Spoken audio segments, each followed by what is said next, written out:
Parole de Dieu, parole de vie.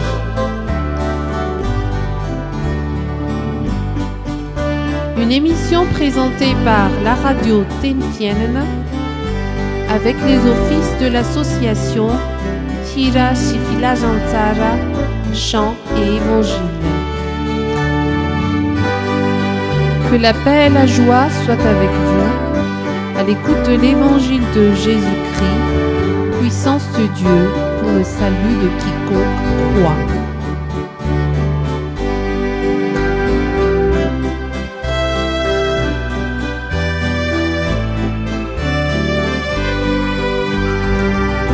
Parole de Dieu, parole de vie.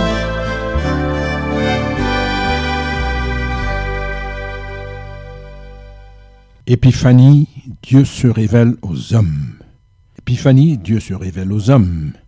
Le mot épiphanie est un terme grec qui signifie révélation ou apparition de ce qui était jusque-là caché pour le rendre visible. Suivant le sens des Saintes Écritures, l'épiphanie indique en particulier la révélation du Christ, loin de Dieu, aux mages.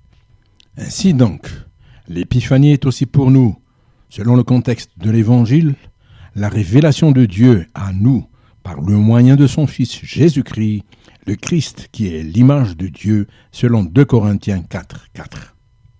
La question qui se pose alors est de savoir pourquoi nous parlons de l'épiphanie ou révélation de Dieu aux hommes.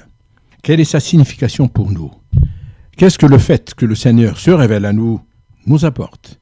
Et particulièrement, quels sont le rôle et le poids de cette apparition de Dieu par rapport au plan de salut que Dieu a préparé pour nous depuis le commencement, à savoir le moment où nous avons été séparés de Dieu, notre Créateur, à cause du péché commis par nos aïeuls dans le Jardin d'Éden. Cela, selon la déclaration des Saintes Écritures dans le livre de la Genèse au chapitre 3. En cela s'est trouvé en effet accompli ce qui a été annoncé à travers le prophète Ésaïe en ces termes. Ce sont vos crimes qui mettent une séparation entre vous et votre Dieu. Ce sont vos péchés qui vous cachent sa face et l'empêchent de vous écouter. Ésaïe 59:2. Une autre question, par ailleurs, est soulevée. Est-il possible de rencontrer Dieu? Car même Moïse, au moment où il rencontra Dieu, n'osa pas le regarder en face en raison de la puissance de sa sainteté, selon qu'il est écrit au nom du Seigneur. L'Éternel vit qu'il se détournait pour voir, et Dieu l'appela au milieu du buisson et dit « Moïse, Moïse !» Et il répondit « Me voici !» Alors le Seigneur lui dit « N'approche pas d'ici, ôte tes souliers de tes pieds, car le lieu sur lequel tu te tiens est une terre sainte. » Et il ajouta « Je suis le Dieu de ton père, le Dieu d'Abraham, le Dieu d'Isaac et le Dieu de Jacob. » Moïse se cacha le visage, car il craignait de regarder Dieu. Exode 3, 4-6. En ce temps-là, il n'était même pas humainement supportable de s'approcher du tabernacle que l'on appela la tente de rencontre avec Dieu, selon la parole des enfants d'Israël qui disait à Moïse « Voici, nous expirons, nous périssons tous. Quiconque s'approche du tabernacle de l'Éternel meurt. Nous faudra-t-il tous expirer ?» Exode 17, 13. En effet, l'éclat de la gloire de Dieu fut tellement puissant qu'il n'était même pas soutenable de regarder Moïse après qu'il descendit de la montagne où il rencontra Dieu, selon qu'il est écrit « Les fils d'Israël ne pouvaient fixer les regards sur le visage de Moïse à cause de la gloire de son visage. » 2 Corinthiens 3, 7. Ainsi s'accomplit, selon qu'il est écrit « Sans la sanctification, personne ne peut voir le Seigneur. » Hébreux 12, verset 14, deuxième partie. En effet, si la sainteté de Dieu n'est pas soutenable à voir pour le regard du pécheur, c'est pour dire qu'il n'y a pas d'union possible entre ce qui est saint et ce qui ne l'est pas. Mais au contraire, il y a opposition.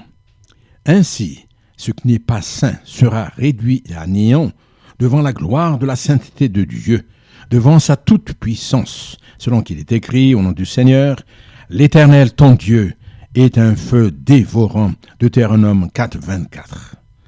Il est terrible en effet de se retrouver face à la gloire de Dieu, l'Éternel et sa sainteté, sans avoir sa sainteté même. C'est ce qui amena Ésaïe à se prosterner à terre et à s'écrier « Malheur à moi, je suis perdu, car je suis un homme dont les lèvres sont impures. J'habite au milieu d'un peuple dont les lèvres sont impures, et mes yeux ont vu le roi, l'Éternel des armées. » Ésaïe 6, 5. C'est ce qui fut aussi à l'origine de la parole dans les Proverbes qui dit et qui recommande la crainte de l'Éternel est le commencement de la science. Proverbe 1, 7, première partie. Toutefois et en vérité, Dieu, en se révélant à nous, ne vise pas notre perte, mais notre salut. Et ce faisant, on peut dire que Dieu sauve, ranime, ressuscite l'homme mort dans le péché par la puissance de sa sainteté, à savoir par la sainte parole de Dieu, laquelle est vivante et efficace, selon Hébreux 4, 12. Quel est donc le plan de Dieu? Il le déclare sans embâche, au nom du Seigneur, « Tournez-vous vers moi, et vous serez sauvés, vous tous qui êtes aux extrémités de la terre. Car je suis Dieu, et il n'y a point d'autre. » Ésaïe 45, 22. Car en cela, il nous commande « Ayez recours à l'Éternel et à son appui, cherchez continuellement sa face. » 1 Chroniques 16, 11. Et en cela, il affirme « Cherchez l'Éternel pendant qu'il se trouve. Invoquez-le tandis qu'il est prêt. » Ésaïe 55, 6. Dieu veut effectivement que les siens le trouvent et le rencontrent. Et pour ce faire, il va jusqu'à promettre « J'ai exaucé ceux qui ne demandaient rien. Je me suis laissé trouver par ceux qui ne me cherchaient pas. J'ai dit, me voici, à une nation qui ne s'appelait pas de mon nom. » Ésaïe 65, 1. Pour en tirer la conclusion, chers amis, voici donc qu'il devient possible de regarder Dieu sans pour autant mourir. Quelle en est donc la raison? C'est sa miséricorde envers nous. C'est son amour pour nous pécheurs afin d'accomplir notre salut. C'est selon sa parole qui disait « Dis-leur, je suis vivant, dit le Seigneur l'Éternel. Ce que je désire, ce n'est pas que le méchant meure, c'est qu'il change de conduite et qu'il vive. » Ézéchiel 33, 11. Voilà la grande œuvre de son salut. Cette œuvre de salut de Dieu envers les hommes, elle se manifeste de deux manières complémentaires. L'une qu'il nous a donné son Fils bien-aimé pour nous racheter de nos péchés, selon Éphésiens 1, 7. Et non seulement pour les nôtres, mais aussi pour ceux du monde entier, selon 1 Jean 2, 2. Ainsi, il rejette sur Jésus notre condamnation, à savoir la colère de Dieu envers le péché, chose qu'il ne supporte pas à cause de sa sainteté. Ainsi, Jésus souffrit pour notre cause, et c'est par ses meurtrissures que nous sommes guéris, disait le prophète Ésaïe en Ésaïe 53, 5. C'est la délivrance totale du péché, afin d'accomplir la parole de Jésus qui disait « Si donc le Fils vous affranchit, vous serez réellement libres. » Jean 8, 36. La deuxième manière dont s'accomplit l'œuvre de salut de Dieu, c'est qu'il fait la paix avec nous, afin d'accomplir sa parole adressée aux enfants d'Israël qui disait « Car je connais les projets que j'ai formés sur vous, dit l'Éternel, projets de paix et non de malheur, afin de vous donner un avenir et de l'espérance. » Jérémie 29, 11. En effet, Dieu ne nous rétribue pas selon nos fautes, mais il est disposé à nous pardonner si tant est que nous sommes décidés à revenir réellement à lui, selon qu'il a déclaré « Que le méchant abandonne sa voie et l'homme d'iniquité ses pensées, qu'il retourne à l'Éternel qui aura pitié de lui, à notre Dieu qui ne se lasse pas de pardonner. » Isaïe 55, 7. En somme, s'il est un fait patent et connu que l'homme pécheur ne cherche qu'à humilier ses tiers, ses frères, Dieu, quant à lui, veut les redresser de leur chute, les fortifier de leur faiblesse, les tirer du gouffre où ils sont tombés, les édifier pour les établir et les réhabiliter. C'est une œuvre de rédemption que Dieu accomplit selon qu'il est écrit au nom du Seigneur, Et ceux qu'il a prédestinés, il les a aussi appelés. Et ceux qu'il a appelés, il les a aussi justifiés. Et ce qu'il a justifié, il les a aussi glorifiés. Romains 8, 30. Cela suit la parabole de Jésus sur la brebis perdue qu'il a cherchée et qu'il a retrouvée, et même qui était morte, mais qu'il a ressuscitée et mise sur son épaule pour se réjouir avec ses amis qu'il a invités selon Luc 15, 5. Ainsi donc, chers amis, Dieu réalise une œuvre de renouveau dans la vie de chaque homme. L'apôtre Paul en parla en disant au nom du Seigneur, « Si quelqu'un est en Christ, il est une nouvelle créature. Les choses anciennes sont passées, voici, toutes choses sont devenues nouvelles. » De Corinthiens 5, 17. Et tout cela, dit-il, vient de Dieu qui nous a réconciliés avec lui par Christ et qui nous a donné le ministère de la réconciliation. Celui qui n'a point connu le péché, il l'a fait devenir péché pour nous, afin que nous devenions en lui justice de Dieu. 2 Corinthiens 5, versets 18 et 21. Chers amis, le Seigneur nous donne une promesse pleine d'espérance par le fait qu'il se révèle à nous, selon qu'il est écrit, « Quand Christ, votre vie, paraîtra, alors vous paraîtrez aussi avec lui dans la gloire. » Colossiens 3, 4. Et effectivement, il a paru, non point pour créer la peur, ni pour terroriser, mais pour donner une grande confiance. Et en cela, nous pouvons nous exclamer, comme l'apôtre Paul qui disait, « Nous tous, qui, le visage découvert, contemplons comme dans un miroir la gloire du Seigneur, nous sommes transformés en la même image, de gloire en gloire, comme par le Seigneur, l'Esprit. » de Corinthiens 3, 18. Cet Esprit, c'est l'Esprit Saint de la gloire de Dieu, par lequel il nous établit comme enfants de Dieu, selon Jean 1, 12, et héritiers de Dieu et co-héritiers de Christ, selon Romains 8, 17. Effectivement, Jésus a paru, et c'est ce qui a fait dire à l'apôtre Jean, « Bien-aimés, nous sommes maintenant enfants de Dieu, et ce que nous serons n'a pas encore été manifesté, mais nous savons que, lorsque cela sera manifesté, nous serons semblables à lui, parce que nous le verrons tel qu'il est. » 1 Jean 3, 2. Et cela n'est autre que la manifestation à nos yeux de la gloire de Dieu et de son amour à travers Jésus, notre Seigneur, pour notre salut, selon ce qui est écrit au nom du Seigneur. « Elle enfantera un fils, et tu lui donneras le nom de Jésus, c'est lui qui sauvera son peuple de ses péchés. » Matthieu 1, 21.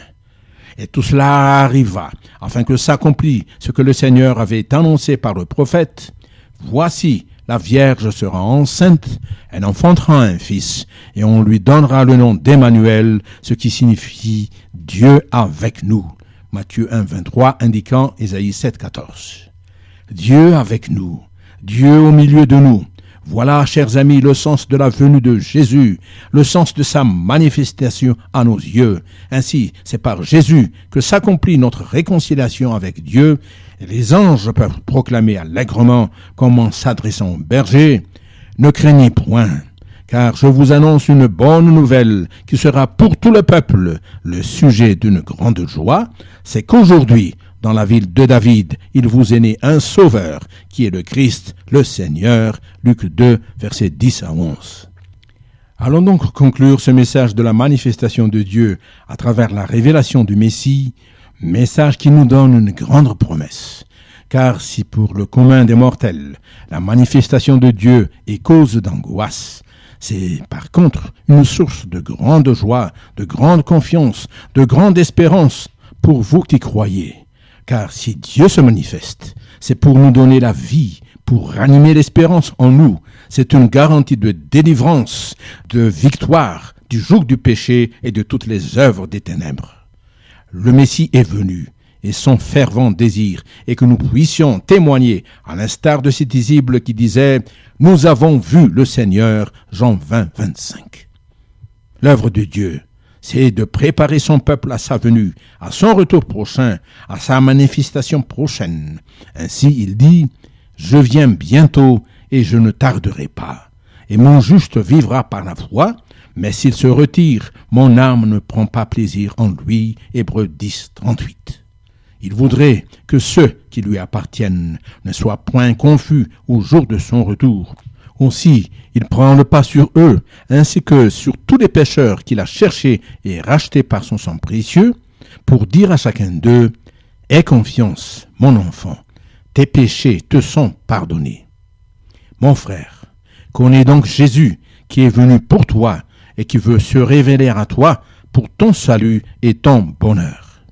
Et que la paix de Dieu soit avec toi. Amen.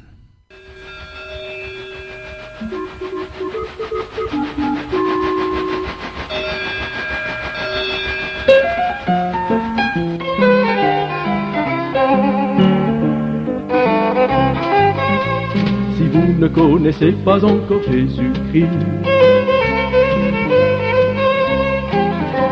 c'est celui qui vous aime d'amour infini. Pourquoi rester privé de lui quand il vous donne la vraie vie? À tous les cœurs pleins de soucis, Jésus-Christ, le seul remède, c'est Jésus-Christ. Jésus-Christ, Une vie de joie, une vie de paix. oui de paix, À tous, il voudrait partager. partager. Solitaire et aux jambes blasées, Jésus-Christ donne la liberté. Oui, de la mort, il nous délivre. Il donne la vie à qui veut vivre. Si vous voulez le connaître aujourd'hui, n'hésitez pas, venez à lui. Il vous attend, les bras ouverts. Ce sera le ciel sur la terre. Oui, chantons, chantons ensemble pour toujours. Jésus-Christ, de tous nos cœurs, ce Seigneur d'amour. Jésus-Christ, à lui la gloire, la louange, la force, l'honneur, la puissance.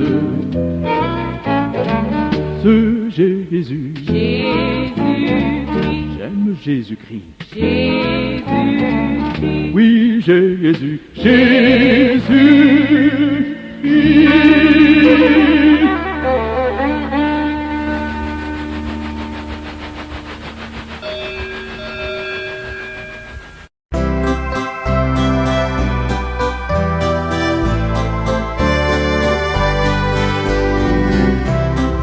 Parole de Dieu, parole de vie.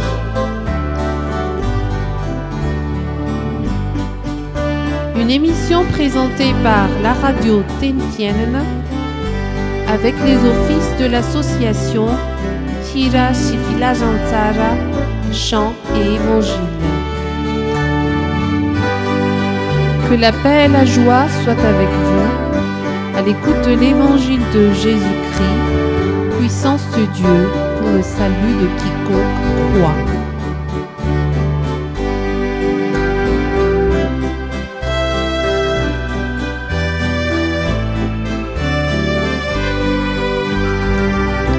Parole de Dieu, parole de vie.